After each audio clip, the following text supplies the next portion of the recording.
This week, we welcome back a Watkins Welcome favorite, Andrew Doyle. The liberal project, according to classical liberalism, is you prioritize individual freedom and that everyone gets to live their life as they want, so long as they don't impede on the rights of others. And that means that if you see an example of racial discrimination or racism, you stand up against it and you tackle it and you deal with it.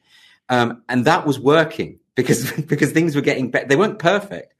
But the problem is that the critical race theorists, they explicitly said, we are an anti-liberal movement because liberalism doesn't work, because racism still exists. But because the liberal project was never saying we've reached this utopian endpoint where it doesn't exist anymore. It was like, this is an ongoing thing. It's not going to happen overnight. And it was working. If you compare the way that race relations were working in the 1960s to how they were in the 2010s before all this kicked off, it was definitely going in the right direction. Huge progress had been made. And then I feel like the woke swooped in and just fucked it. This is Watkins Welcome with Bridget Phetasy. I'm Bridget Phetasy, and you are welcome.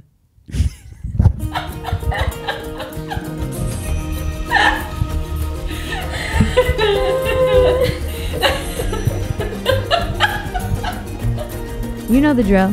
Please subscribe, rate, comment, share, reach out, tell your friends, send smoke signals, whatever. We love your feedback and we want to hear from you.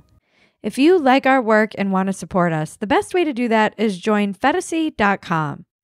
You'll get access to behind-the-scenes content, outtakes, discounts on merch, and the ability to submit questions for some of our upcoming guests. Support your favorite scrappy little internet heroes at Phetasy.com. All righty. I'm with Andrew Doyle, everybody. Welcome to Watkins Welcome. Welcome back. Thanks for having me. It's been, a couple of years now, I think. It has been. And I think this is your third time on, is it not? I think it is, but I think it was pre-pandemic when I was with you before, Has it been that long? I think so. Although I did come to LA halfway through the pandemic in one of those sort of gaps where you were suddenly allowed to travel just momentarily. And I snuck in there, I think. So it might have been there.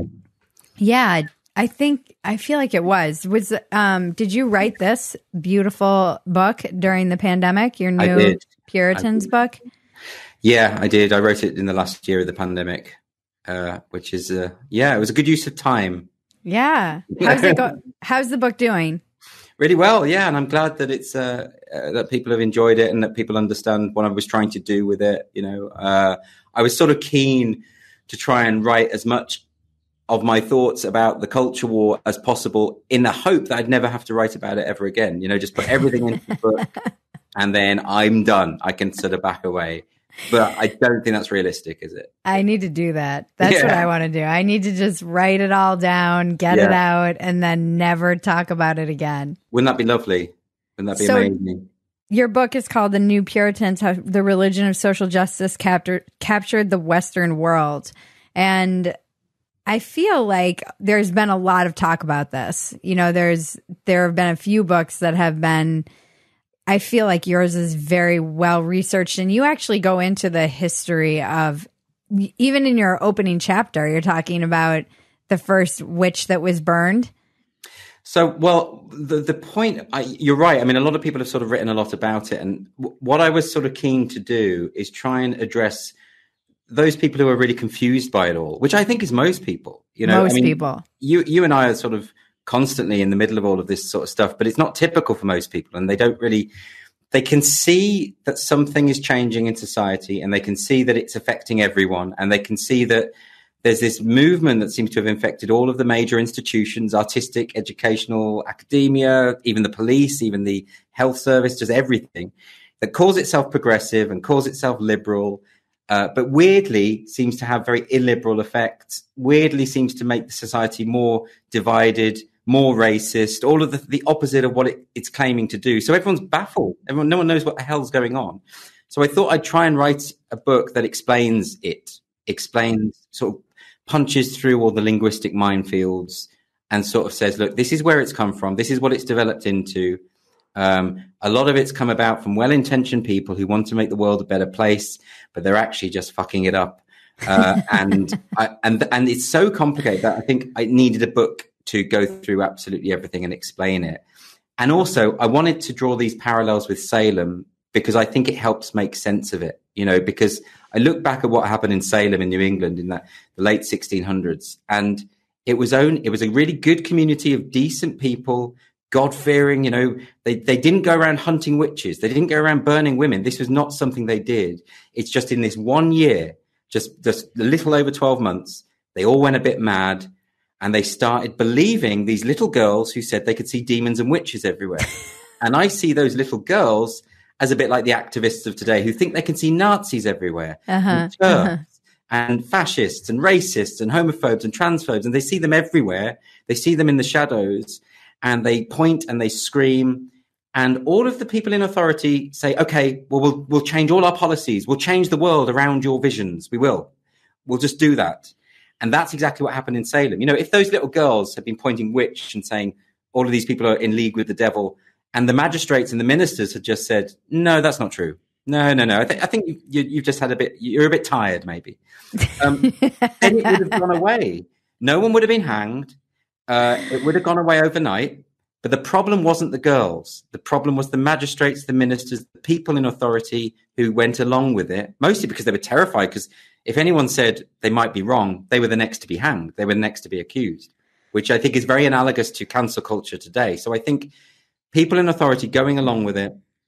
And the other parallel that I thought was really important was that all of the prosecutions in Salem were secured on what they called spectral evidence. And all that meant was that the girls saw it, it was their truth, therefore it was real. And we call that lived experience. We have the same thing. Someone says, I think that person's a racist, and the accusation is taken as proof. And so we're now back into that situation. And so I think by drawing comparisons with a story like that everyone has some familiarity with, I was hoping it makes this comprehensible. Suddenly, maybe we can understand what this is. And what it is, I suppose, in one word, is hysteria. Yes. Why do you think people listened to these little girls? So what I found really interesting, the more I read of Salem, was that it was quite clear that a number of those in charge didn't really believe it. There are loads of examples of, if you look at the history. For instance, there was one girl who during a court case pulled out a fragment of a knife which had been dug into her. And she said that the person on the stand had sent this out through their spirit and stabbed her in court. And a man at the court said, hold on a minute, that broke off my knife the other day and you were there and you saw it and you must have hidden it.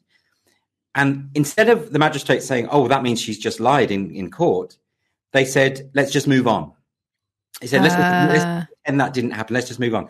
The other thing that was interesting is whenever the girls accused someone who was powerful, too powerful, like there was a guy called Willard, who was the acting president of Harvard, big cheese. And they accused him, and the magistrate said, no, you must have made a mistake. You mean Constable Willard, who you've already accused, who's already in prison. And so they would effectively say, yeah, we can't do that. So, well, there was a brilliant one when the girls went to Andover, they started spreading out, they got popular, they went on tour, and they went from Salem to Andover. And in Andover, they accused a really powerful local dignitary. And he said, okay, if you're going to accuse me of being in league with the devil, I'm going to sue you. And he issued a writ for defamation. And they straight away backed off. So unless the devil is terrified of being sued, it wasn't real. And people knew it wasn't real. So the people were generally going along with it out of terror, I think, because there were such good people. There was a woman called Rebecca Nurse who was considered the most respected, upstanding Christian woman in the village of Salem. And she was the one who said, this is just a silly season. This isn't real. And they accused her and she was hanged. So if that can happen to someone like her, then it could happen to anyone. And I think what we're living through today is no one's getting hanged, but cancel culture does mean you can have your life destroyed, your career ruined, your friendships destroyed, your reputation obliterated. The stakes are not trivial.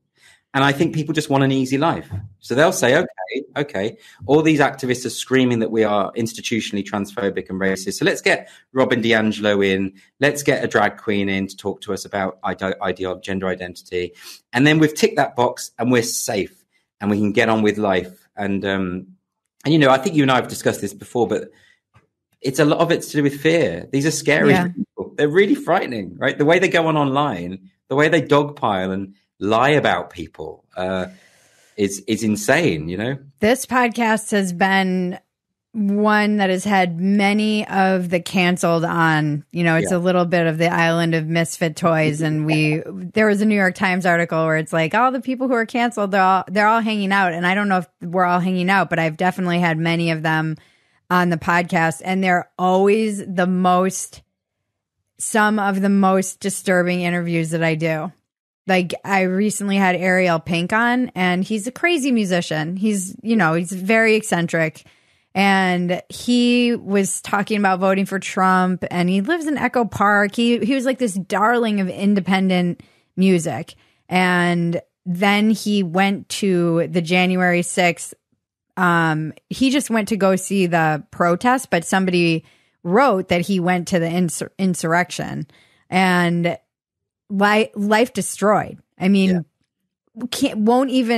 musicians will try and bring him as guests to perform, and they'll be told that they can't bring him. It's craziness. And interviewing him, I remember I was lying in bed that night, just haunted by some of the things he said and the way that he was so in shock. He just couldn't believe it. He's like, you can be crazy as a musician. This is the one profession where you can be absolutely mad. And I never thought that I would have my career destroyed for being a bit of a contrarian, or for being saying that I was going to vote for Trump, or it's madness. It truly is madness. And like you said, hysteria, but it isn't hanging, but it's, I don't know. I've interviewed people and they said, I wish that they would have just sentenced me to death, because this is even worse. I can't, there's no end, or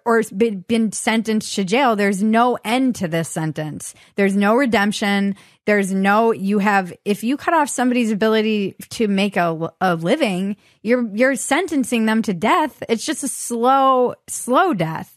If they can't go feed themselves and their family, it's still a somewhat of a death sentence. It's just a different kind. I actually met him in London. So like that, you say the cancel people all hanging out. It's sort of true in a way. It is true. Meeting these people.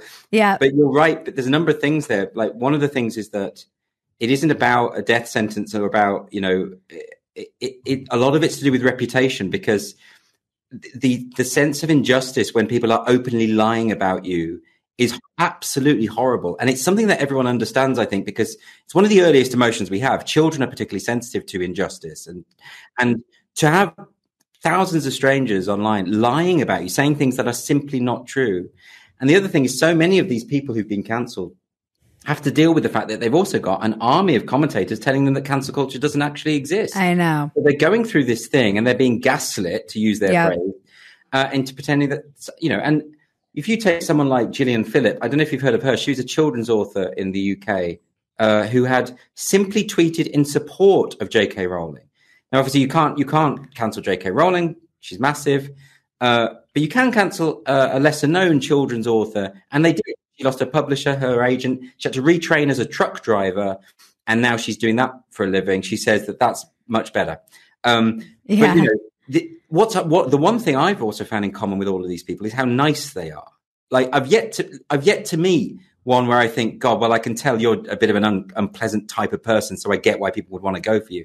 It's just not the case. Like these are really decent people who've been attacked. Not that would make it okay, because as you say, particularly in the artistic world, creative world, people should be able to be a bit nuts. Some of the best artists we've ever had are probably not very nice people. They're unhinged. They're socially awkward. But they're also ripe for cancellation, because you can repaint eccentricity as morally repugnant if you like. That's very easy to do, because people look at someone and say, "Oh, that person's a bit weird." So I bet he is a secret fascist sort of thing. But yeah, you're right. It's unfathomable when it happens to you. I don't think anyone thinks it will, but it is maddening and amplified by social media. All these. It's all strangers. That's the other thing about it. And you can't control it. You can't just stand up and say, look, listen to what I'm saying and let's draw this back to sanity, because the insanity is sort of taken over by that point. And so it's really horrible. And that, again, I suppose, is why I wanted to write the book, because I've given lots of examples in the book of cancel culture, loads and loads of examples of where this ideology has taken hold, so that if people try to pretend it's not real, there are just too many references. I've sourced it all in the footnotes. You can't read the book and then go away and say it's not real unless you are prepared to lie, which of course a lot of the proponents of cancel culture do lie. You know, well, even in Ariel Pink's example, you also have these headlines that are lies, just a blatant lie. Ariel Pink was at the insurrection or whatever. You can't make that go away, even if no one's retracting that. It's unless you have money to sue, like you said. It's a drawn. How are you going to fight that? And Google never forgets. You would have to hire someone to try and scrub it, to bury you'd have to change your name. You'd have to try and bury the results. And then people will accuse you of, changing your identity to try and run. It is, I mean, I've heard truly some of my friends who have been through this. It is very traumatic. In the early years following, they don't seem to really spooked off by everything. And the other thing that it does to you is it makes you really paranoid. Yeah. So you don't know if somebody's not returning your email because they Googled you or if they're just busy. And now you're always wondering. Oh, so I was speaking to Graham Linehan about this, he's a comedy writer in the UK who was completely cancelled. Very famous because he wrote a sitcom, which I don't think is known in America, but it's called Father Ted. Very, very big sitcom, Irish sitcom. And he's considered one of the best comedy writers of all time. But he was being completely cancelled because of his gender critical stance. It's the usual thing. But I was talking to him about this, and he said he often doesn't even phone old friends now. And I don't, I have to say, because my assumption is if I do, they won't answer. My assumption is they might say something nasty and I can't be dealing with it. And right. Because there's too many lies out there now that they will have heard. And so you end up sort of resigning yourself to, I'll just be friends with the ones I've got then. And which is great because actually I've met loads of really nice people through this whole mad culture war nonsense who are arguably better friends than the ones I've lost, I think. I don't know where you stand on that. I mean, do you feel you've lost friends as a result of all this stuff?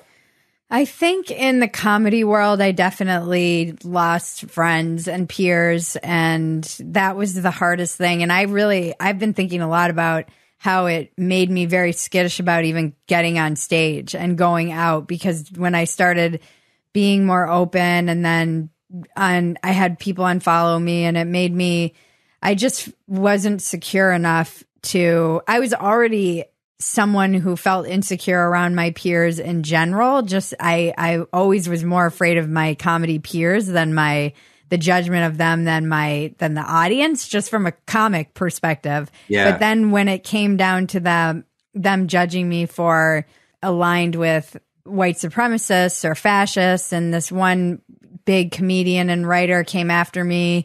And it was one time when I was kind of dogpiled by all of Black Twitter. In this instance, I've been dogpiled by every Twitter, Antifa, MAGA, like the Groyper, everyone, right and left. I've been dogpiled. But in this instance, and it feels so much bigger than it is. That if you sit with it, it's going to feel enormous.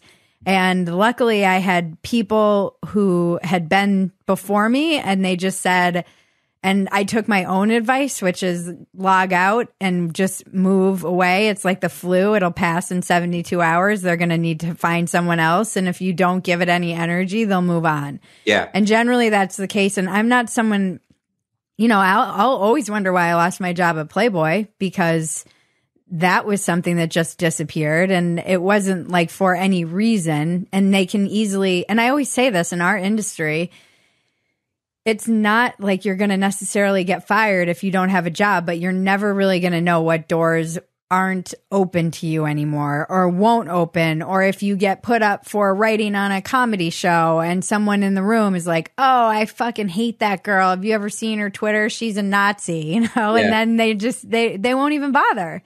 Why would you bother when you can go hire someone who might not be as funny, but you know they're not going to cause any trouble or I don't want her in the room because she makes me feel unsafe. This is the other weapon that everybody uses as this cudgel. So if I was having a business meeting, and I'd invited someone and someone else said, oh, actually, they hang out with white supremacists all the time.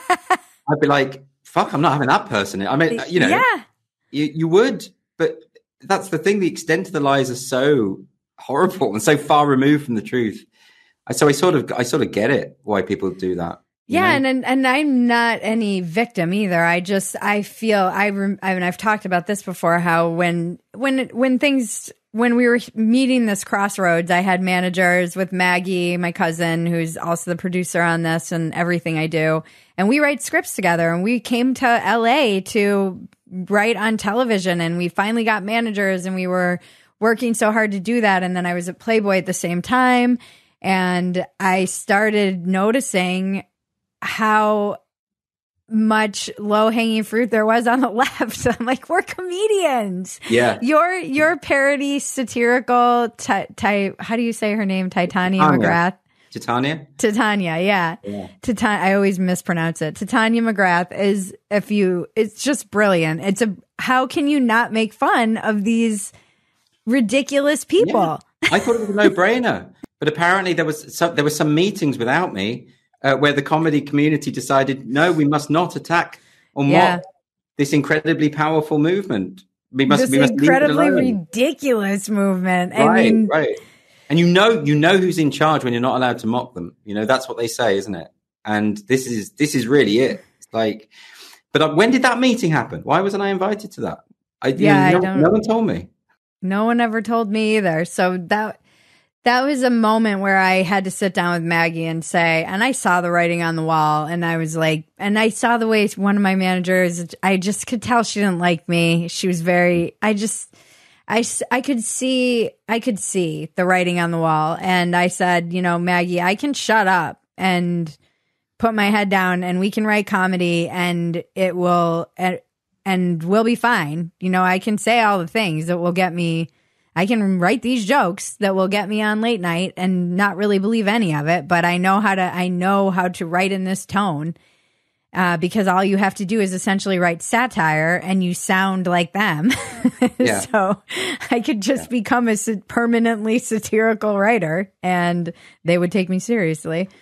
Or I can say the truth and make fun of this stuff and just let the chips fall where they may. And she's like, I know you, Bridget, you're going to go crazy. You can't shut up. And she's right. Exactly. And I think anyone who's a sort of vocational comic who's in it for that reason, because they have to be, they won't shut up and they'll do whatever they want. Although I have noticed in America, there is more freedom, I think, insofar as there are lots of comics now being very successful and who are mocking this stuff. Whereas in the UK, that still at the moment, that is a dead end in terms of if you ever want to get on the BBC or on TV, that that's not going to happen if you mock those things. Maybe there's just more avenues in America, I don't think those people there's only one person who I can think that kind of seamlessly pivots back and forth between what you would call mainstream and doing comedy about this stuff. And it's Bill Burr. And I would say, that's because he was already huge. So he was already working. He was already doing like movies and stuff like that. He had his show F is for Family. So he already had a lot of stuff in the mainstream already when this started happening. And then they've tried to cancel Bill a lot of times. And you'll see these people being like, this racist motherfucker. And they don't know that his wife is black. So I think weirdly, and I hate to even say that, but I think that offers him a certain amount of, when people come for him in that way online, other people who know Bill are like, you sound like a fucking idiot right now calling this guy racist. He's married to a black woman and they have 2 kids. So, and then they'll be like, well, that doesn't mean you can't be racist. They're like, you sound like a crazy person. You're a crazy person. It does. I mean, because the level of commitment it would take as a racist to marry a black person and have children by them, that you would deserve everything you got for that. That's impressive. If you could do that, if you could power through your hate. I think the people who try to signal that way by coming for him end up looking very stupid, and And then, so I think he kind of seamlessly flows back and forth. But I think the people who have made it still being true to themselves are still, I would consider them pretty independent. You know, they like the Andrews, they're kind of unicorns too. Like the Andrew Schultzes, the Tim Dillons, these guys who have amassed huge fortunes and audiences. They aren't necessarily appearing on The Mandalorian. Yeah, absolutely. I mean, I did an event with Andrew Schultz last week, and he was sort of saying this, that he jokes about whatever the hell he wants, and he does. And I was sort of trying to explain that maybe it is just different in the UK, but this particularly affects comics who are up and coming, right. Comics who are new to the circuit, and they see what happens to people who, you know, because they make examples of certain people, and then they just don't bother anymore. And a lot of the most promising comics that I knew, I used to run like this stand-up course about 7 years ago, and some of the most promising, really, really talented comics from that cohort, who were in their early 20s at the time, they've now, most of them are doing sort of the expected sermons disguised as comedy now. And they've pivoted into that. And you see, you know, they're still talented and they're still brilliant and all the rest of it, but you see some things, there's a glimmer that's missing. It's an anesthetized version of what they could have been. And it's really, it's a disaster for the arts, but it's particularly a disaster for comedy, I think. I wonder what brilliant acts we don't have because of this movement. You know, they've sort of throttled them at birth, I think.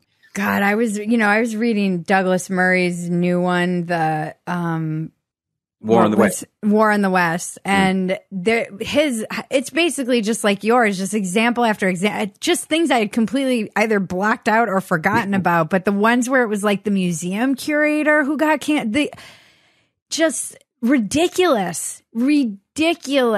The smallest little thing, and I've been saying this for years when people say, oh, cancel culture doesn't exist because look at Dave Chappelle and look at Kevin Hart and look at Joe Rogan. These guys already had the escape velocity to be beyond it. They were already big enough, and they're like, we're 100 millionaires. Fuck off. You know? Yeah, and it's also not just, it's people who ought to be protected, like scientists. You know, they're going after scientists now. I mean, the one that I mentioned in the book that I still can't quite get over is the New Zealand government, which has been completely captured by this movement, decided that in science lessons at school, they should teach, alongside like evolution and all of that, they should also teach indigenous ways of knowing.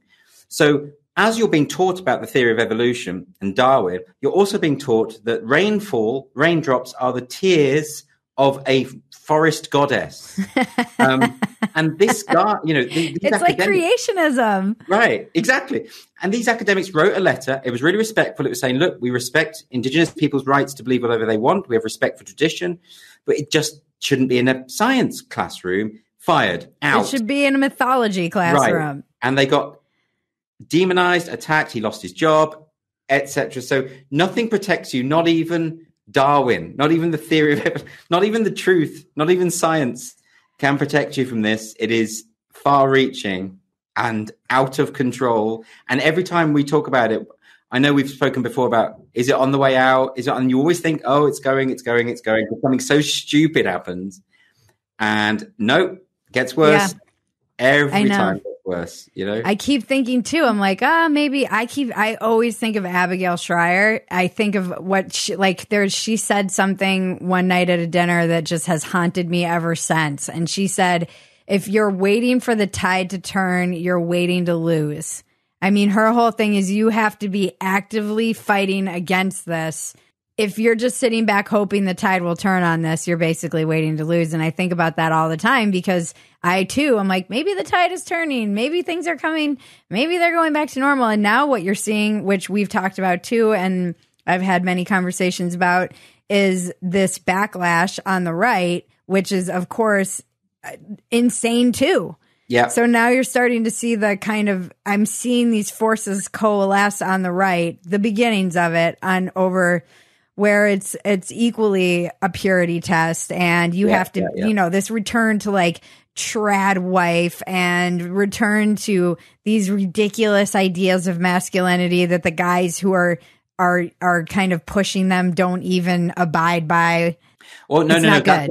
I think we've all been predicting this for a long time. It was inevitable that the right would react in this way. And we've had like mainstream people talking about how maybe we got it wrong on gay marriage, because look what it's led to. Yeah, we just had this conversation.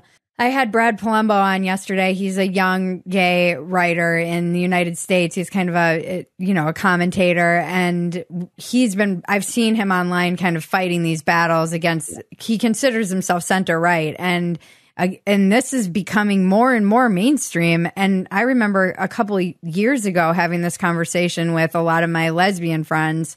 We were unsettled by what we were seeing. And you see it always where I always see it is in the comments first. So you'll see these rumblings in the comments of, I always like to read the comments of other people who are fighting on Twitter or other things that are flashpoints, because I find that I'll see whatever the base or whatever, and it could be just astroturfing, but even if it's astroturfing, even if it's Russia with their troll farms, knowing how to stir things up, if that's what they're using to stir things up, they're still pointing to something that is there. Yeah. And I started seeing these rumblings of like very homophobic language and messaging, and the idea that gay marriage was in fact a slippery slope. We were right. It's also wrong. I mean, what's really bad about this is the gender ideology movement is one of the worst things for gay people of all that's come about. As someone said to me recently, I can't remember who, but it is the most dangerous time to be a gay kid at the moment by far. Because when I was a kid, you had to be closeted. Everyone hated, being gay was an open joke. But at least there weren't people trying to medicalize us and sterilize us, Right. And that's what's happening now. So it is much, much more dangerous. I've met a few detransitioners now, and I've, people who no longer have genitals, who have been mutilated because they had one or two appointments and were fast tracked onto drugs. I mean, so the idea that this is a slippery slope from gay rights to this is backwards. Actually, it's 100% backwards, and so it's not. Yeah, but you're right. That reaction and the purity thing. You're right. I'm seeing more and more people on the right. Any one point of disagreement, well, you're out. Then you're a pariah. You're no good, and and they see these very visible things like the drag queen story out, and like some of those clips are outrageous. Some of those clips are no adult should be twerking half naked in front of a child. It should be anywhere, anywhere at all. So that's clearly that's wrong. But to take that and say, right, so anyone involved in drag or anyone involved in cabaret or anyone involved in gender bending performance is a groomer or a pedophile or whatever, that's also very, very wrong. And that's not helpful either. So it's like people just jump to the extremes all the time on everything. Yeah. I know. And then I worry about the race stuff. You saw that. Yeah. I don't know if you caught that like whole Scott Adams debate that was going on where he came out. Oh, it was, he lost all of his, he went on some rant and he was saying that, I think the clip that was going around, and I didn't see the whole clip in context, and it doesn't matter because the clip itself is what went around, and that everybody was talking about either defending or saying, see, this is why you're racist. Is this the Dilbert thing? The Dilbert thing.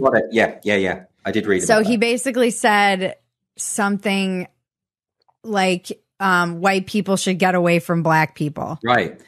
But there you go. Like that's an unpleasant thing to say. So you get the frustration because I think there was some stupid survey about it's okay to be white, and like 50% of people of black respondents saying it's not okay to be white, and that's fucking stupid and offensive and awful. But the response to that isn't okay. Therefore, black people are the problem. You've got to steer clear of black people because that's just racist, right? And so, exactly. You're right. I think we can expect more of that. And it doesn't get filtered well. You see, even if you're, and this is something I used to talk to Gavin McGinnis about when, I went on his show before he was canceled. I think it was that night actually that he was canceled forever because he went to New York and started wielding a sword or whatever. And I went on to talk about being a heroin addict. And I was like, I'll talk to anyone about this because I think it's important that this message of recovery gets out anywhere, because particularly on the right wing, I don't feel like they have as much access to that kind of, it's all just like culture war shit always on the right wing, reacting. So we were talking and afterwards, and I think what I've noticed about him is some of the stuff that he says in context getting filtered down through clips, and it's like it's gonna end up with just people hearing the most simple version of that, and it's always gonna be racist. You know, that they're not understanding your intellectual justifications for why the history of whatever you're trying to explain or justify, it ends up just being filtered down into this very simple, someone who doesn't hear all of Scott Adams. That was the thing that I noticed too, just being bounced into, you know, right-wing media. I always joke about this.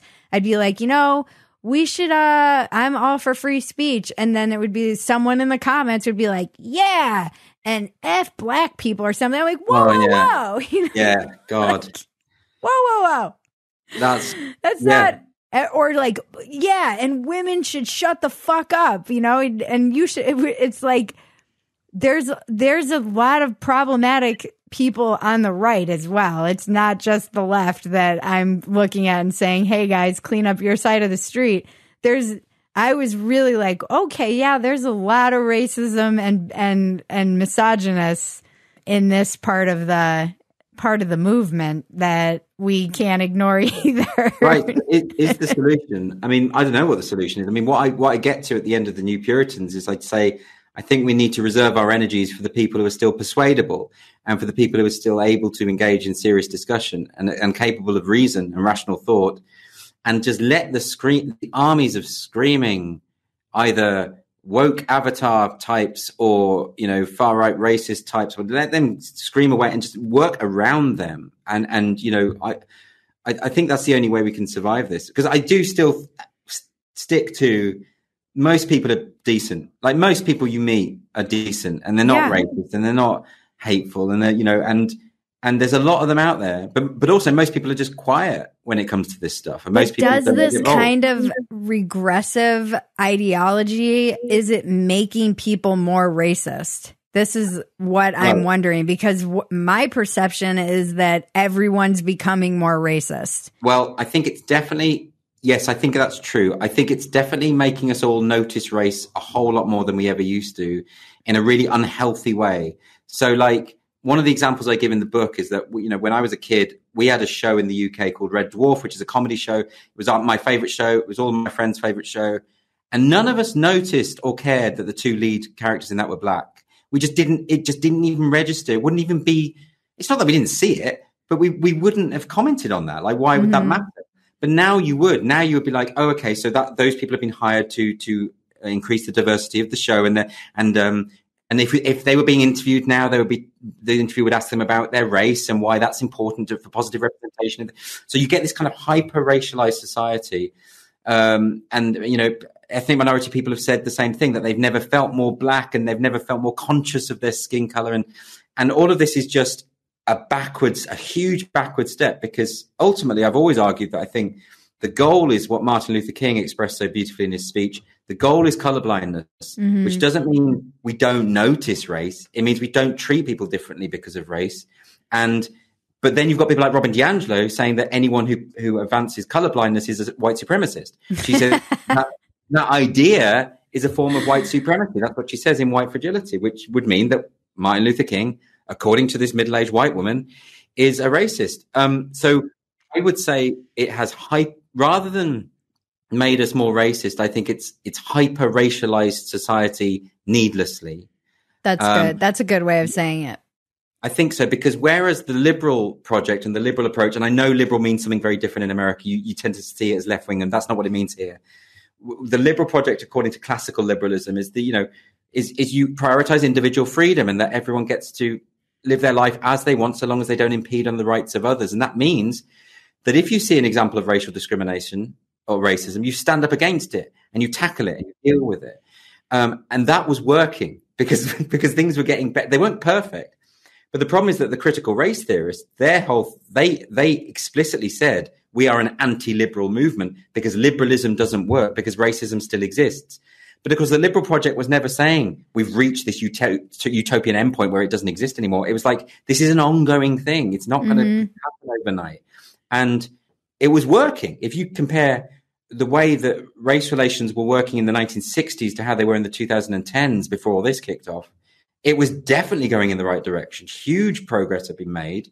And then I feel like the woke swooped in and just fucked it. And they pulled away all the support that has been created, and all the positive steps were being retraced all of a sudden. And now we are in this hyper-racialized society again, where I think the authentic racists are starting to feel more emboldened because there is this backlash. And, you know, I think inevitably, if you push identity politics, if you say that group identity based on race, gender, and sexuality is the way in which you have to see everything, that's the prism through which you have to assess everything in society, then that's going to apply also to the white nationalists. Yeah. You know? That's what I remember talking to my friends, some of my comedian friends about this, and they were unsettled by this back even in 2015, 2016.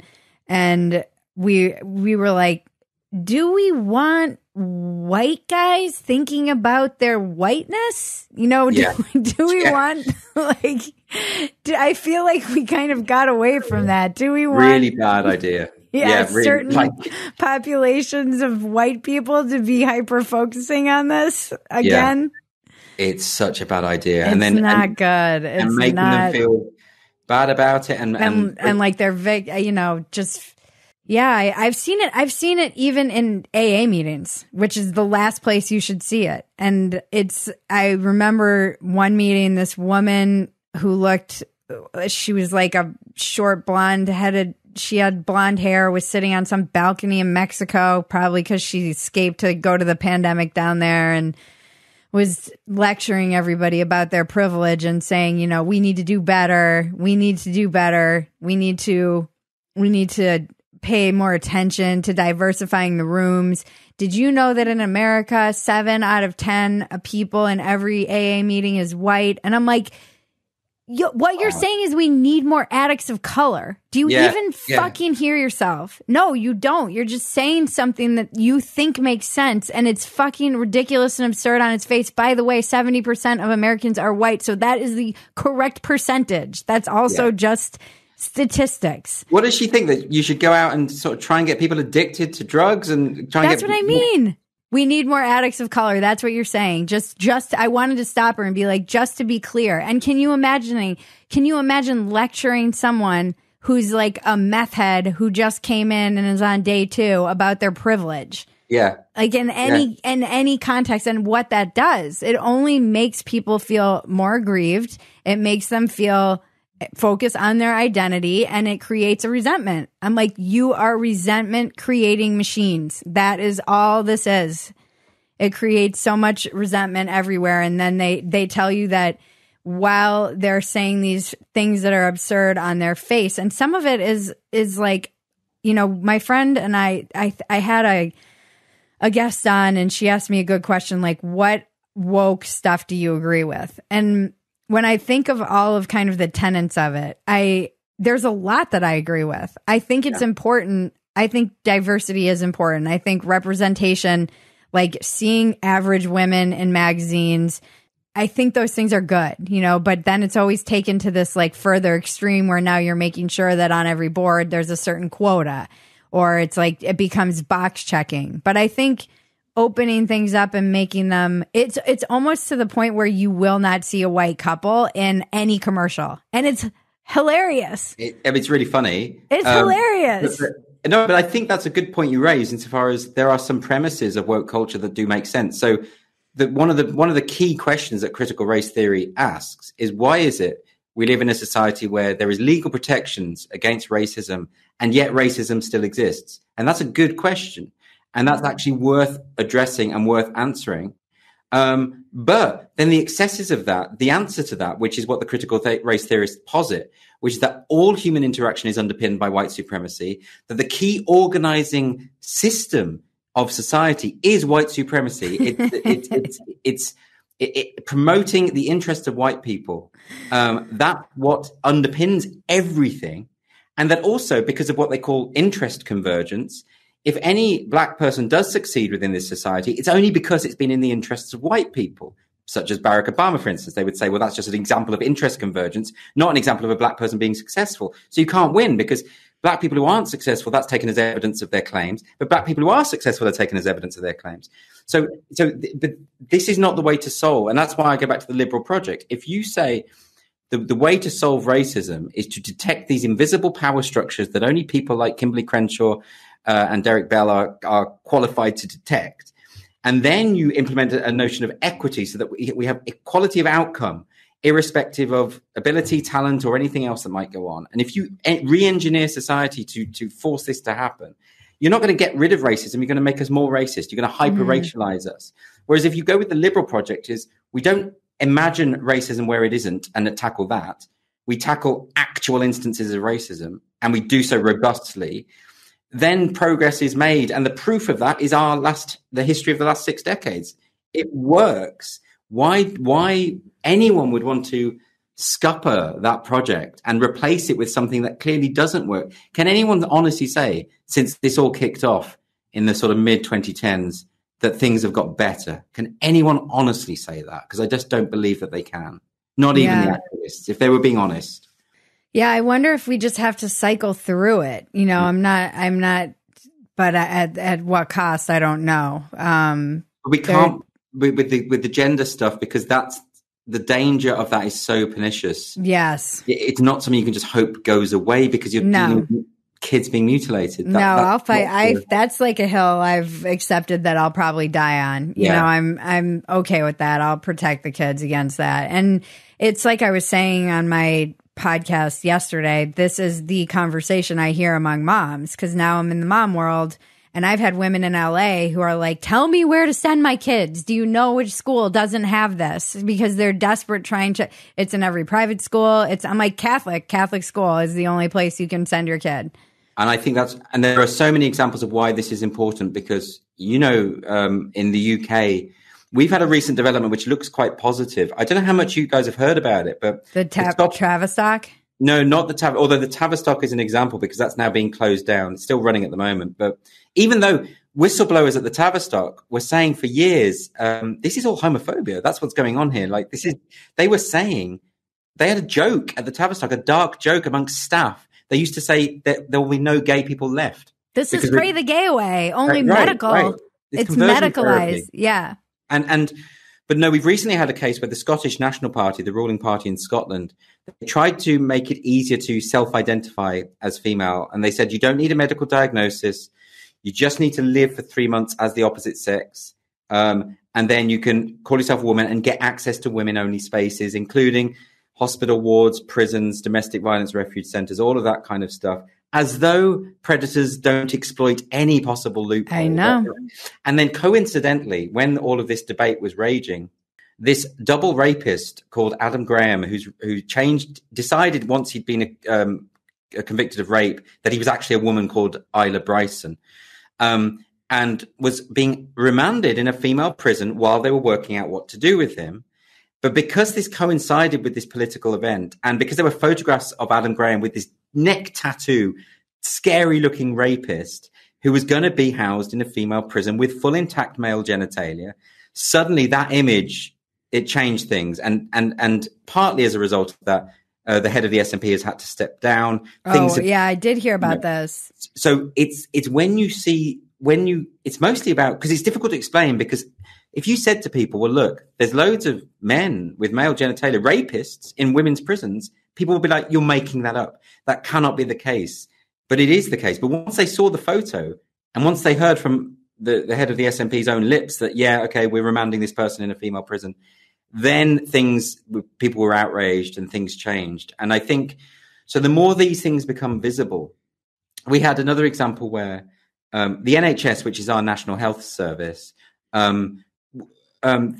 they accommodate people by same sex. So you should, as a woman, be accommodated on a ward as a patient with other women, but they actually accommodate people by gender identity. They just don't tell the public. And they've got a policy called Annex B, which means that if you're a woman on a ward and you see there's a man there with male genitalia on your ward and you complain, the staff members are obliged to say to you, according to NHS policy, you are mistaken, there is no man here. They are actually meant to gaslight you as part of the policy. And last year, there was a rape on a ward in London. The police turned up at the hospital and they said, oh, there's been a sexual assault on this ward by a male patient. And the staff actually said to the police, that's incorrect. There are no men on this ward, because that was the policy. What the fuck? So it's not just making excuses for rape, but disrupting a police investigation. So when these things are happening, you can't just say, let's hope it goes away. No. You're dealing with rape victims and you're dealing with the female prisoner population are very vulnerable. There's a huge proportion of those women have blunt head trauma. They have been beaten and largely at the hands of men. They've suffered male violence. It's not like the men's prisons, which are terrifying places of people being killed and stabbed. And yeah. Most women in prisons are there for, embezzlement or something not to do with violent crime. It's just not the same thing. You throw a serial male rapist into the mix there, and that's like a form of torture. That, like, even if they haven't attacked, the constant fear, the psychological fear that you're putting people under, it's inexcusable. No, this is another thing that I rage against. Yeah. Because it happens in California prisons. And I had the Women's Liberation Front on here. They're suing the state of California over this, because it's like, why would you think that predators and criminals wouldn't lie to have all the access they want to women who have no voice? They're locked away with these people. And not only does it put the women in the prisoners in danger, but the female guards are terrified.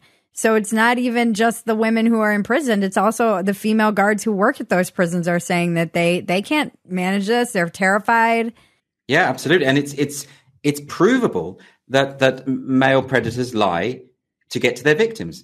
Because history's full of it. The fact that we even have to say that, I know. It's ridiculous. I mean, recently, right before this, when I was on Megyn Kelly, we were talking about a story that broke this week in Minnesota. A weightlifter sued the state of Minnesota because he said that sex segregation was discriminatory to trans women. And so this biological male has sued to be able to compete against women in weightlifting. That's madness. I mean, it's madness. Well, that's another example, though, isn't it? When you get like the Leah Thomas thing, the swimmer who went from ranked 522nd or something to number 1 overnight because he suddenly identified as female. And you see that person, that bloke, towering on the winner's podium over those women. Then things change, don't they? People start seeing this is a real problem. I can see it now. And they'll be called transphobic. But then they'll also be called transphobic. And yeah, exactly. But the thing is, the stats are on our side. Nuts. It doesn't matter, though. Yeah, I'm worried that this video will get flagged because now you have tech behind this, too. So we're having this conversation and I'm sitting here thinking, it's probably going to get flagged just for me even having this conversation, which is also insane. You cannot call out reality. You can't. That is the thing that's the most unsettling about this whole entire time that we're living through, is that you will be punished for saying the emperor has no clothes. Yes, exactly.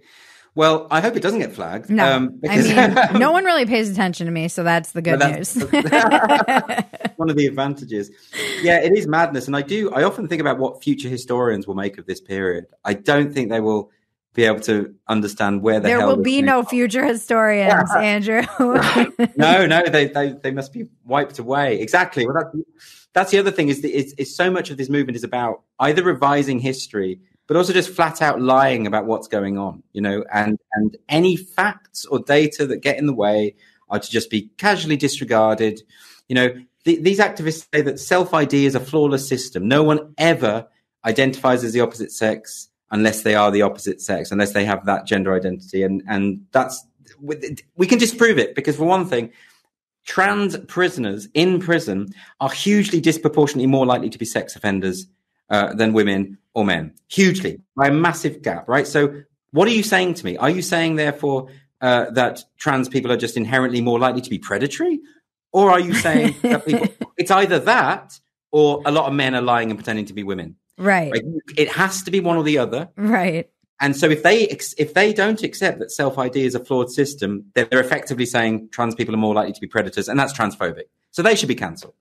You know? It's so bad. I thought it was going to get better, and then I run into really smart liberal people who will say to me, I'll say, this has been institutionalized, like this stuff.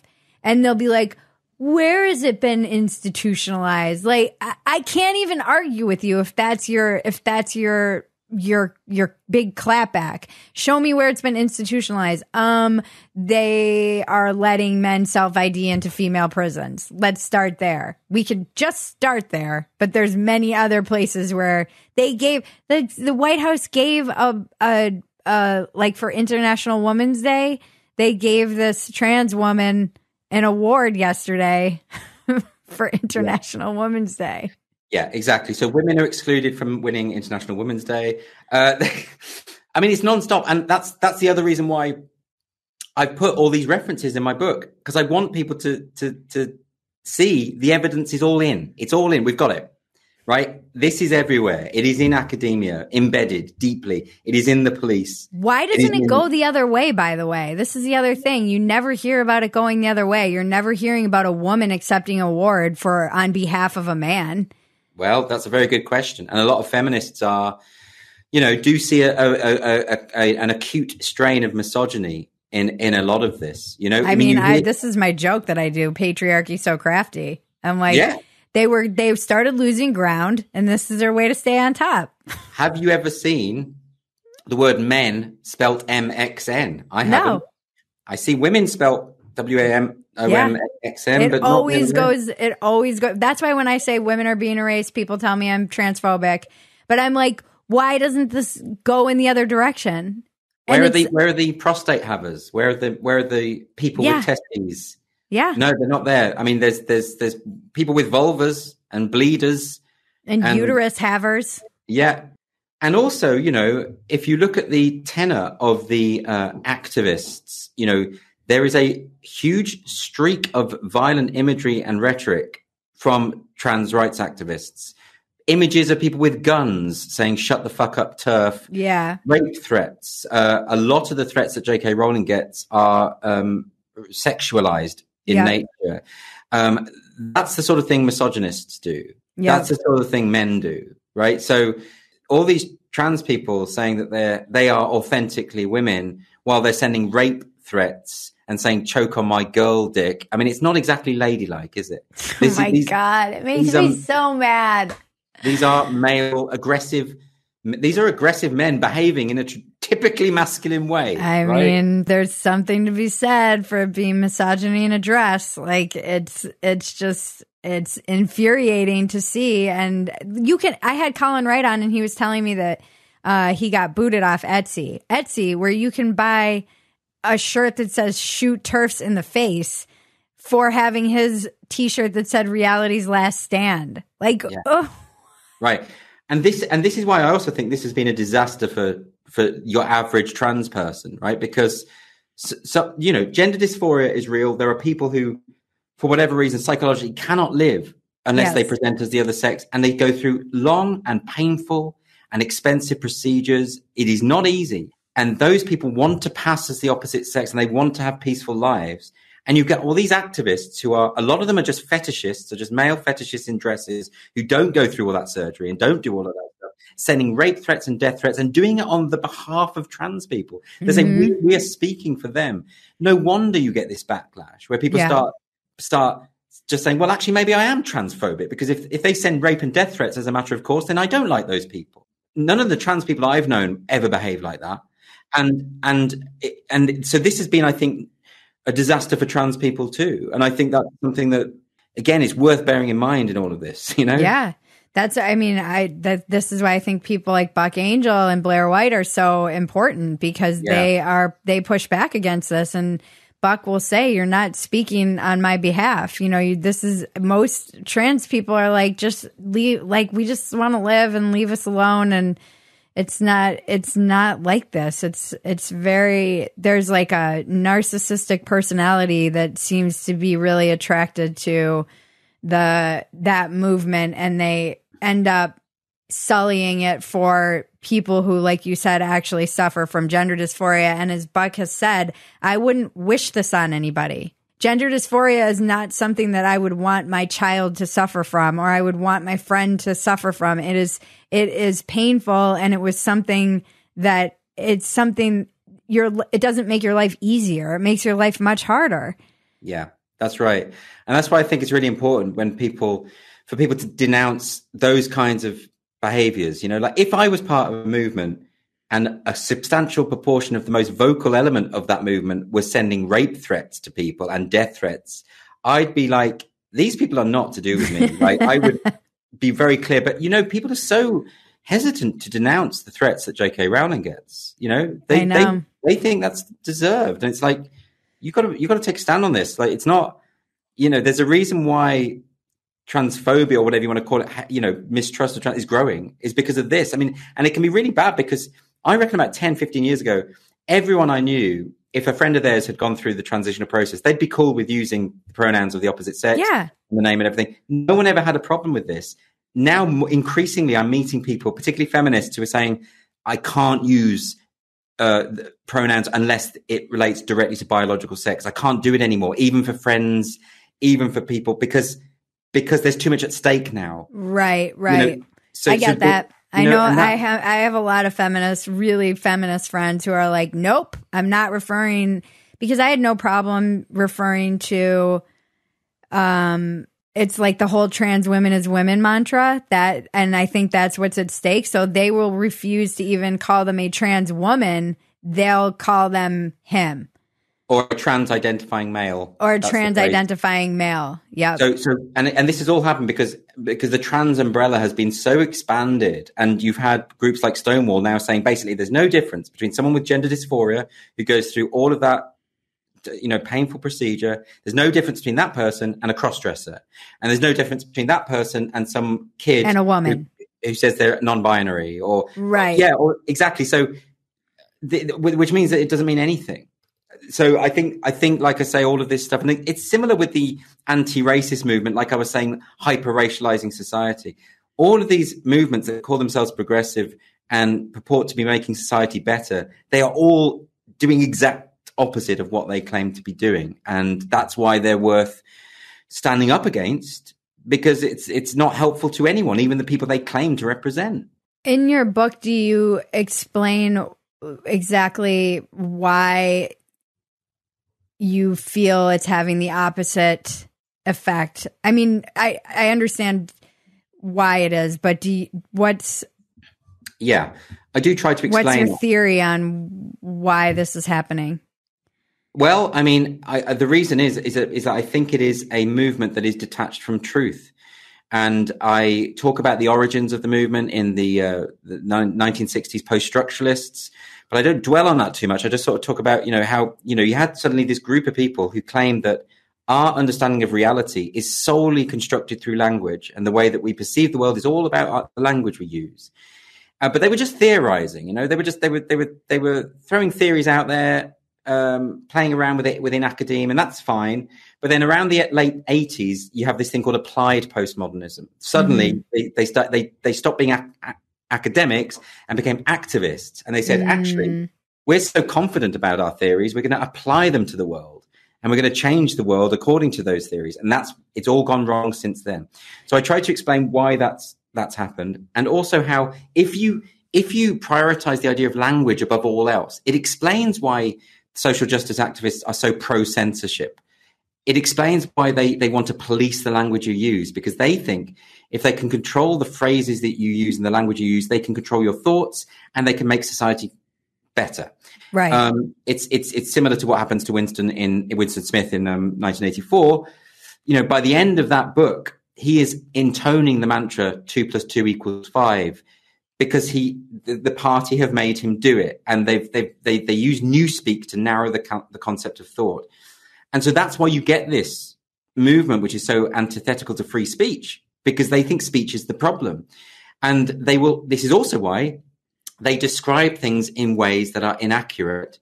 So, for instance, there's a riot in Kenosha, there's burning buildings and cars, and the guy reporting on it says it's mostly peaceful, right? Even though you see all this going on behind it. Right.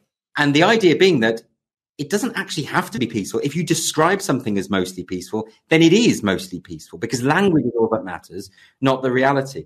And I think this is why when it's so focused on language and jargon and all the rest of it, you're not dealing with material reality. And so material reality just carries on going in its own way and spirals out of control and everything falls apart.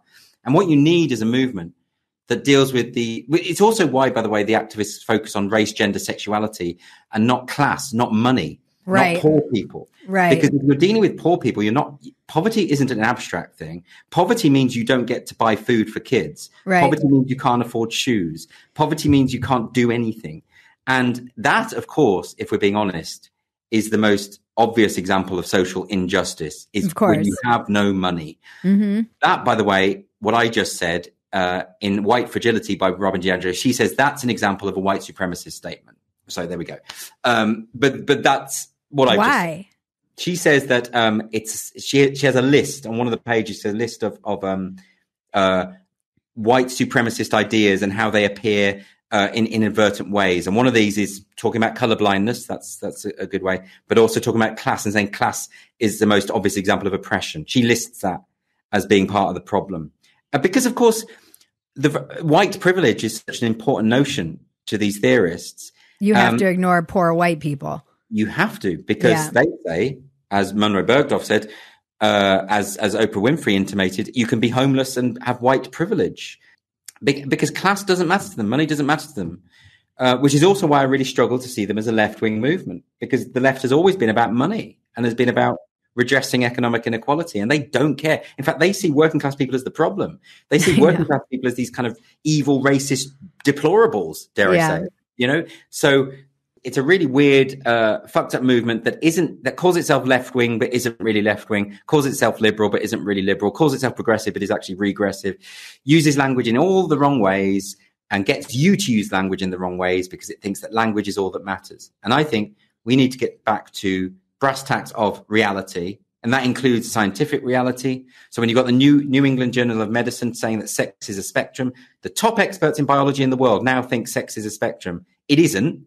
So that's going to mess us up as well, because now we've got to push back against that, and we're not experts, and that's But hard. so my question, because what I'm seeing, and this is another trend I'm noticing playing out, is there's a large group of classical liberals, or people, I guess it was named the IDW for lack of a good word, but people like myself, you, comedians, who managed to stay somewhat holding in the center, and essentially people on both sides think that they're useless. Like we're just useless centrists, these useless classical liberals and all of these, because they feel, and this is again a trend I'm seeing accelerate on the right, is that it's very Zelensky. Like essentially they're trying to say we have to play by their playbook, which is we fight fire with fire. Okay. And so on the right, they're saying the left holds all the institutional power. This is true. Media. Maybe there are some examples where they don't, like you saw the overturning of Roe v. Wade. We have a primarily conservative Supreme Court. Trump managed to get a lot of conservative judges elected during his time. So there's still some institutional power on the right, although largely academia, media, Hollywood, entertainment, tech, everything is and now our government is left-wing power, and they would say they have all the power, we need to fight back and use their tactics. Yeah, but the problem is, firstly, I think seeing the culture war as a left versus right thing is misleading in so many ways. Not least, I mean, if you take the UK, all of this has happened under a Conservative government. We've had a Conservative government the past 12 years.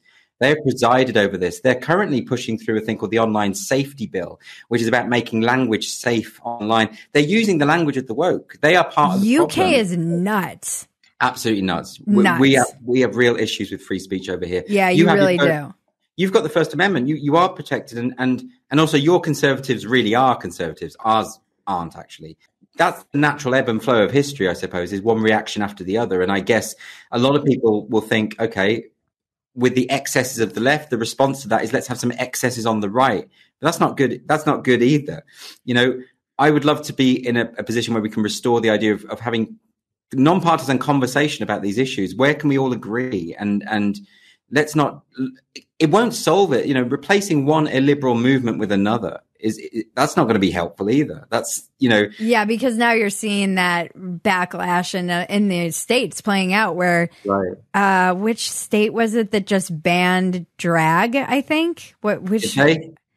Yeah, it was Tennessee. That's right. The anti-drag bill. And what does that mean, that you ban drag even for adult performances?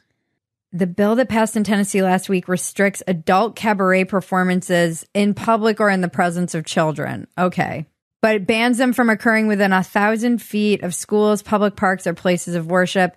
This was passed alongside separate legislation that banned transgender minors in Tennessee from receiving gender-affirming care like puberty blockers, hormones, and surgery. But this is the thing. It's like, it's always, you know, gender-affirming care is a danger. You know, a child who thinks they're in the wrong body should not be just mindlessly affirmed in that. Obviously, that's right. But that's not. But then, if you extend that and say, "Well, drag needs to be banned," that's just, you know, what will happen to Shakespeare plays then? You know. I guess critics say the Tennessee bill is so constitutionally vague, there's little clarity about what falls under the jurisdiction of the ban, making business owners, performers, and others uncertain of what could come next. I mean, it doesn't sound unreasonable to me, honestly. If it's just about kids, but then again, you know, in the UK, we have pantomime where you always have a man dressed as a woman, and those are kids' shows. And, you know, the problem isn't drag. The problem isn't cross-dressing. The problem is sexualized performances for children. That's the issue.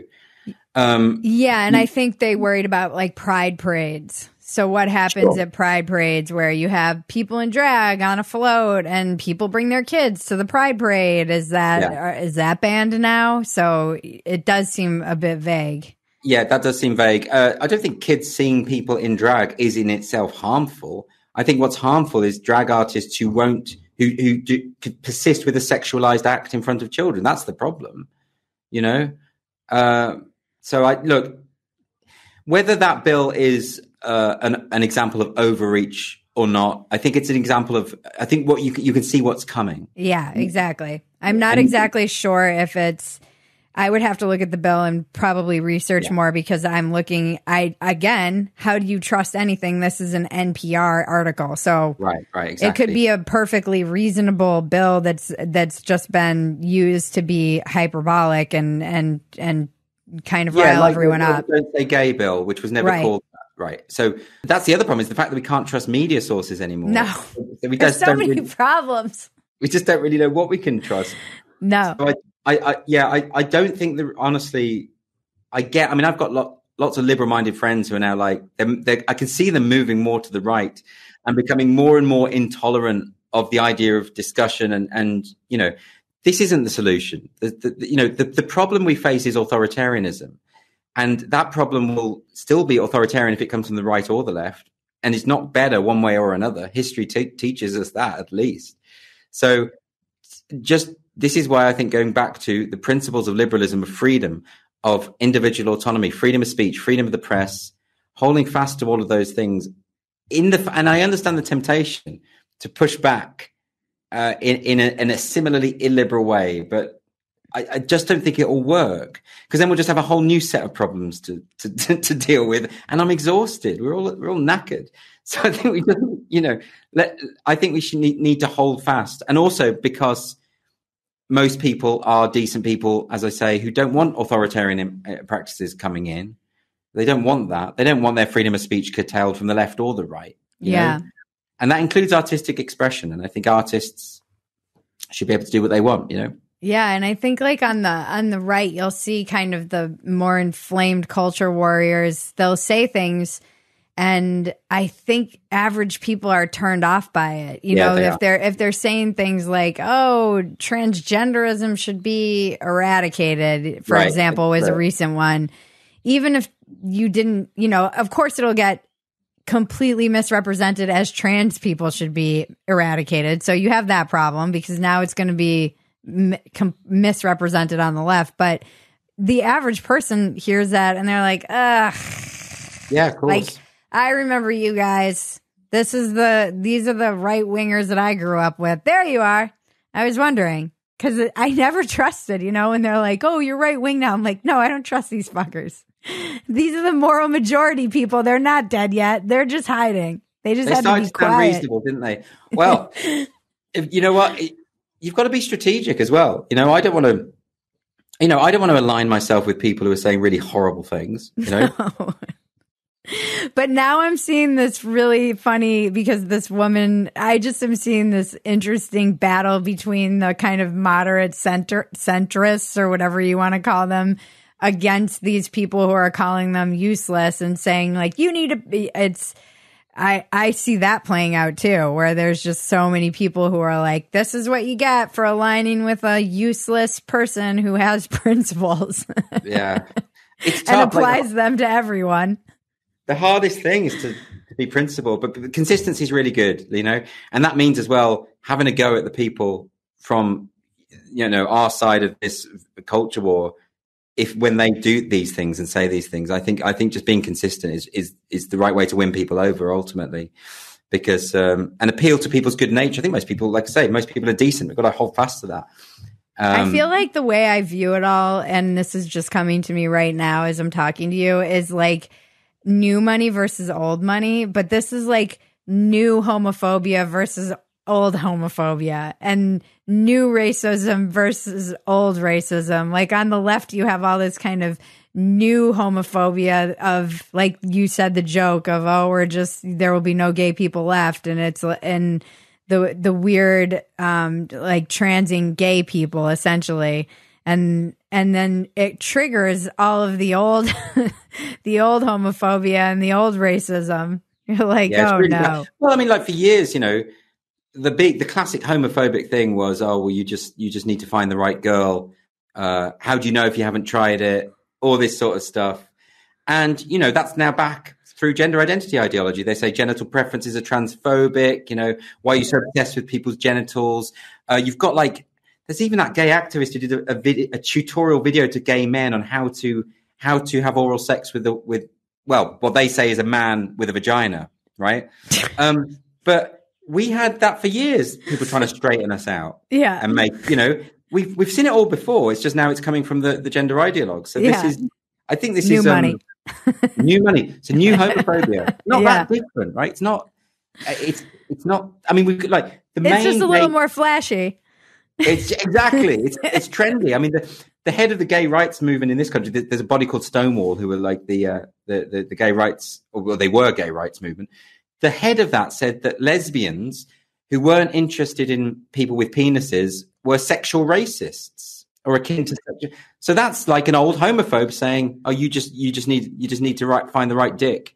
You know, it's just the same thing. That's why Ryan Long's woke versus racist video that went viral, it was just the most brilliant thing I've seen in a long time. It perfectly illustrated exactly what we're talking about. Yeah, exactly. You guys are saying the same things. You're just saying them slightly differently. Yeah, same thing. Like there are people who are exclusively same-sex attracted and telling them they should sleep with someone of the opposite sex who identifies as your sex. That's no different from a homophobe saying you should, you know, try it before you dismiss it. You know, just same thing. I mean, I joked on Dumpster Fire, I think back in 2019, that I was like, we're like a couple news cycles away from suck my dick bigot, joking. Yeah. And we're here. I saw somebody holding a sign saying that. I was like, no, we're here. That's not even a joke. At a pride parade, something like TERFs can suck my dick. I was like, great. We're there then. We're there. Yeah, we're here. No, that's nice. So I'm glad you wrote this book, because I do think for people who are confused about, I think that's the thing I run into the most is people going, how did this happen? How did we get here? Normies. And it's like, well, I've been studying it for 4 years. What is it? 2023. I got sucked into this 6 years ago. I mean, or 7 years ago, and I still don't fully understand it. And I read your book, which is brilliant, and I learned something. And you have a lot of words I had to look up, by the way, Andrew, like logomachus. Is that the correct way? Okay. Yeah. I was what is this word? It's brilliant. But it's exactly right for them. It's people who are playing with language to sort of mislead you. And the thing is, oh yeah, well, I hope, irrespective of those words and terms, it is accessible. I'm trying to make it is accessible. You know what I mean? I love that the first witch that was burned was named Bridget. Yeah, she was hanged actually. She was hanged. Hanged. That's yeah, the one in Salem. Yeah, Bridget Bishop. She was the first. Yep. And and she was baffled by it. And you can read the court transcripts, and she's like, "What the hell is going on?" And I know how she feels. Jesus, no, it's horrible.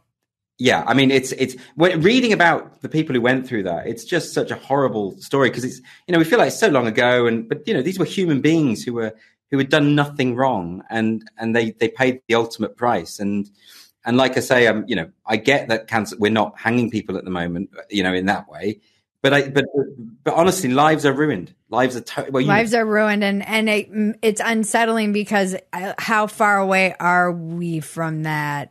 Are we just, is that where this goes? Well, it's interesting you say that, because at so many of the feminist rallies and gatherings we've seen in public recently, there have been some attempts at violent reprisals from gender ideologues, who all turn up in their black masks with their signs saying, "We are the good guys," while they're, intimidating and threatening women. And I just worry about that, because we're one step short from some seriously violent thing happening, and I hope we don't get to that point. But with the kind of inflamed, violent rhetoric that they're using, we can't be that far off, can we? That was it's kind of already happening. I think Louise Perry was posting about this story from in the UK, the young woman who was raped by, I believe they were Afghani refugees or it was 4 young refugee boys. Right. And they raped this girl, and the girls were protesting, the young girls, because she was too afraid to come back to school. And they were giving them basically sessions about what they should be wearing. Wow. And why, kind of lecturing them about their uniform and the appropriate way to dress, instead of addressing the violence against this woman. Well, these sort of developments are absolutely horrible. And we just hope that they don't become, I just see signs that there've been suggestions of it. Like, for instance, at that, at the Netflix protest, the Dave Chappelle protest. Yes. Where the guy grabbed that comedian's sign, smashed it up and everything. It's just things like that, where it's like, we're one step away from someone hitting someone, and then and then someone shooting someone, and then, so let's just hope, because the woke have done such a good job of dehumanizing their opponents. They don't see them as human beings. And that's why they can justify, J.K. Rowling says she gets enough death threats to paper the house with them. And, that's going to be a big house. Big house. That's not normal for any movement for death threats to be the norm. Yeah. That can't be normal. And it surely can't be that far away from someone acting something out. And how are you the good guys?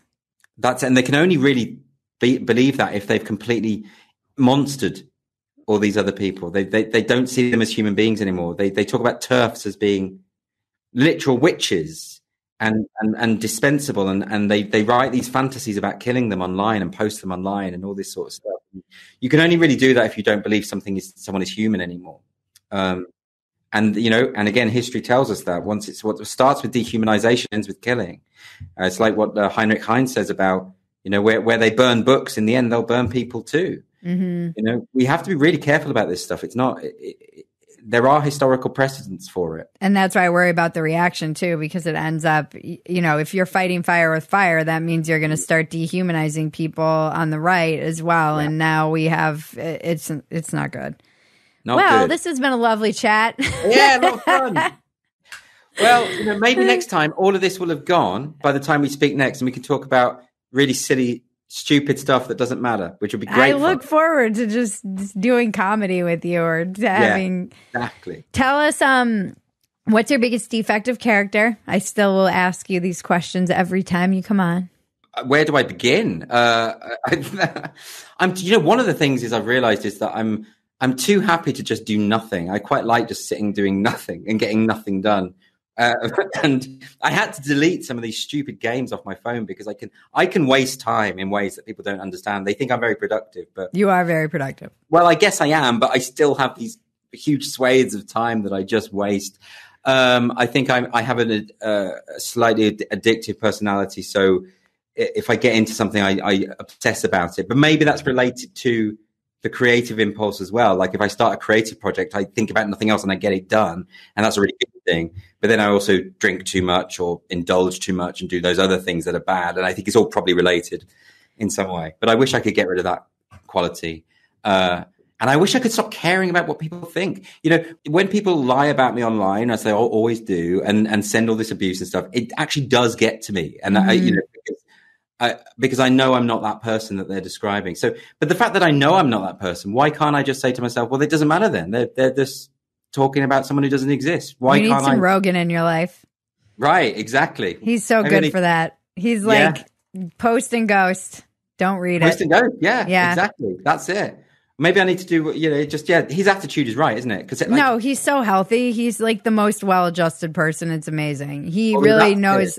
You can't take it in. I listen to the people that I respect. If you sent me an email and said, Bridget, this tweet is like, yo, are you okay? You need to dial it back. I'm worried about you.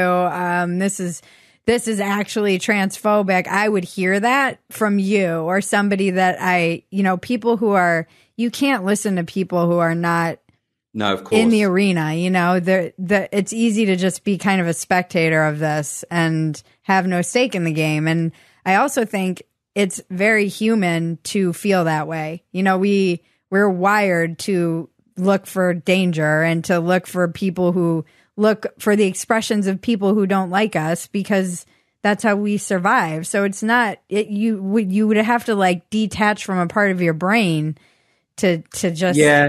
But it also, I mustn't let it shake my faith in humanity, because I always come back to this point that I do think most people are decent. They are.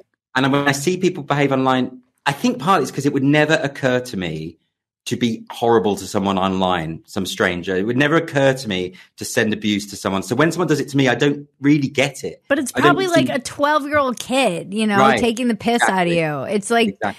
kind of Jordan Peterson's always like, we need to like get rid of all these anonymous. I'm like, I remember watching my nephew, and he was going back and forth, and this was when he was like 12, and adults were fighting with him, and I'm like, you're fighting with a 12-year-old. Exactly. No. This is why I think it's my flaw, is that I have to be able to just and actually, so this last week I just haven't been on Twitter. I haven't done it, and it's been great.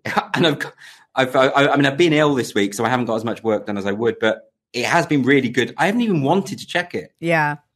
And it's been like, so I think maybe what I'll do is I'll just use it to post about the things I need to post about in terms of publicizing stuff for work, but then just generally not go on it as often. I think that would be great. Yeah, no, it doesn't have the same vibe anymore anyways. No. There's something, no, exactly. It does feel, not because of Elon, I actually feel more free, but the actual mechanisms of it feel kind of broken, like the mechanics of it, not like take away the people and who you're letting back on and whatever. It just feels, the mechanics of it feel different or weird, or not like they work, like they don't feel like they're working like they used to.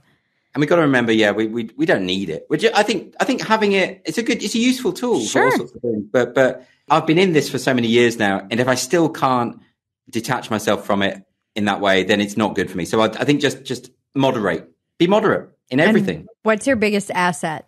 It might be the same thing. It might be the obsessive thing, because it means I get stuff done. I mean, I do like, I do write the books I want to write, and I do make the shows I want to make, and I do, and it is because when I start on something, I think about it obsessively and continually, and I like things done well, So I guess that's it's one of those things that is really good for you, but also drives you crazy. And where can we find you in your book? So, the book is called The New Puritans. That's available now. It's also out in America now. So it's on Amazon and all the rest of it. If you just search for Andrew Doyle, and I'm on Twitter at @AndrewDoyle_com. I am on Instagram, but I don't know how to use it really. So I'm not. Yeah, I don't either. No, so I'm not going to get involved in that. And that's the way to see me. And then I post sometimes clips from my show. I've got a show on GB News in the UK, which is a weekly show called Free Speech Nation, and I interview some really interesting people on that. But yeah, mostly just best way you can get to know me is to read the books that I've written. And I've written 2 books by Titania McGrath, and I've written 2 books by myself. One was The New Puritans, but also a book on free speech called Free Speech and Why It Matters. Well, it's always a pleasure catching up with you, even if we're talking about the dark illiberal forces at work in our world. Yeah, but I think in years to come, all of this stuff will be like material. Like people will look back on it and watch this podcast and be like, did they really That's what happened. Yeah. So it's useful. It's like a time capsule. Yeah, right. It's all going to be freaking erratic. It's going to be erased. Well, it might be. Yeah. We're going to be memory hold. This is going straight into the memory hole. Probably. Oh, well, we tried. I adore you. Are you coming to the States anytime? Yeah, well, I was just there. Actually, I was in New York, but I'd love to come back to LA. Are you still in LA? Are you still? We're moving to Austin. Loads of people are moving down there. I know. It's the new center. Yeah. Well, so the center must hold. Isn't that where the new university is starting as well? Yes, and Rogan just opened his club this week. Oh. More importantly. You know what? There's all sorts of reasons I need to go there. So I will. Yep. And when I do, I will let you know. Please do. We'll be happy to have you. That'd be great. Thank you, Andrew. Always a pleasure. Thanks so much for having me. We are moving, so there won't be a check-in this week. Tune in next week for another riveting episode that will change your life, help you get out of your own way, and solve all the world's problems. I want to thank our composer, Jared Elias, my co-producer and cousin, Maggie, and all of you out there listening. This has been Walk-Ins Welcome with Bridget Phetasy. I'm Bridget Phetasy, and you're welcome.